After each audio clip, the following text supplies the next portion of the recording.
Hello and welcome. I'm Shankar and I'm your instructor for Statistics for Business 1. Hey, what about me? This here is Lisa, my trusted friend who knows how you think and asks all the right questions. That's much better. We are on a mission today to talk about average gasoline prices at pumps across the planet. For that, we have downloaded this data set from the World Bank website. We used a spreadsheet some time back to show all of our calculations. I'm assuming that you have this spreadsheet open on your laptop. I'll now go back to my spreadsheet. Where does India feature in all of this? That's a natural question to ask. Well, I can look up my spreadsheet for 2012 numbers and try to tell you at what position it is. But before everything, I have to sort those 2012 numbers. So I will use my filter here and sort it in the ascending order.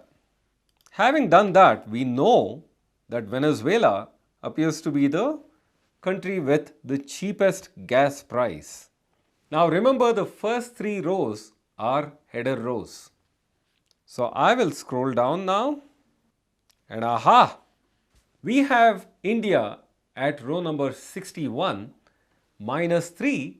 Now just saying India is at position 58 doesn't reveal much. So let's sharpen our question.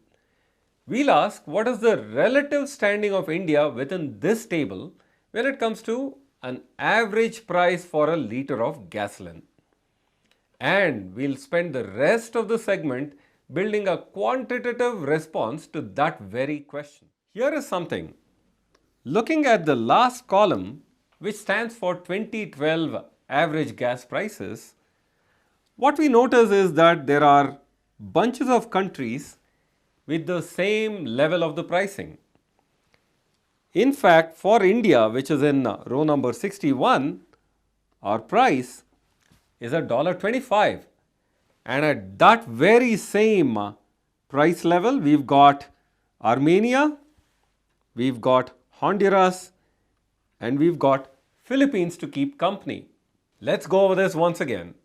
We have a numeric variable, in our case, average gasoline price level for a country during a certain year, 2012 in our case. And that's for 1 liter. After sorting this variable in ascending order of values, there are two kinds of questions we can ask. At what relative position is a specific price level like $1? That is percentile rank.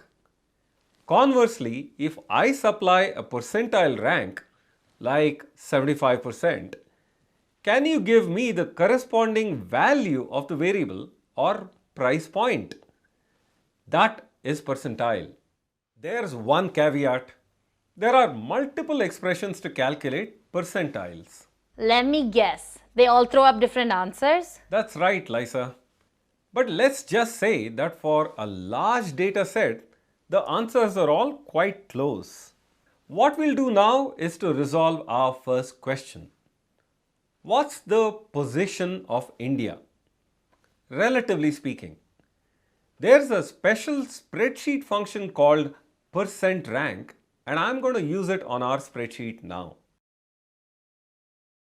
I will focus on the India row right now and calculate all three percentile functions just to feel comfortable. So I have this equal to percent rank. I'm not going to say anything over here except that my data is in the F column. So that's my first argument. And I'm looking at the percent rank of 1.25. And I get 0.352. Now suppose I get into this function once again, but I use the inclusive version. There's no surprise, it is 0.352 again. If I exclude the endpoints, we see that the three percentile rank functions all return answers around roughly 0.35 or 35%.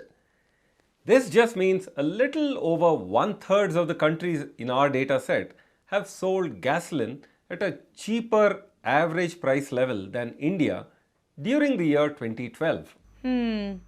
What was it like for the United States? Let's find out.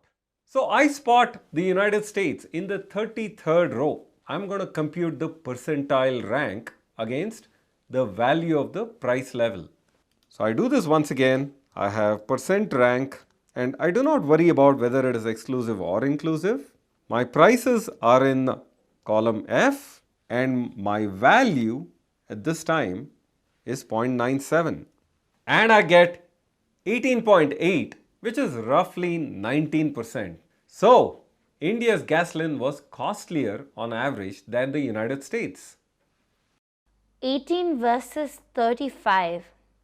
That means it was twice as expensive? That's a classic mistake. Let's check out our numbers. So it's not double the price? Oh. Yes, all we can say is that 19% of the countries in our data set sold gasoline at levels less than in the United States, whereas for India, we have almost twice as many countries. Now I see it. The US is at row 33 or 30 from the header, whereas India is at 61 or 58 from the header.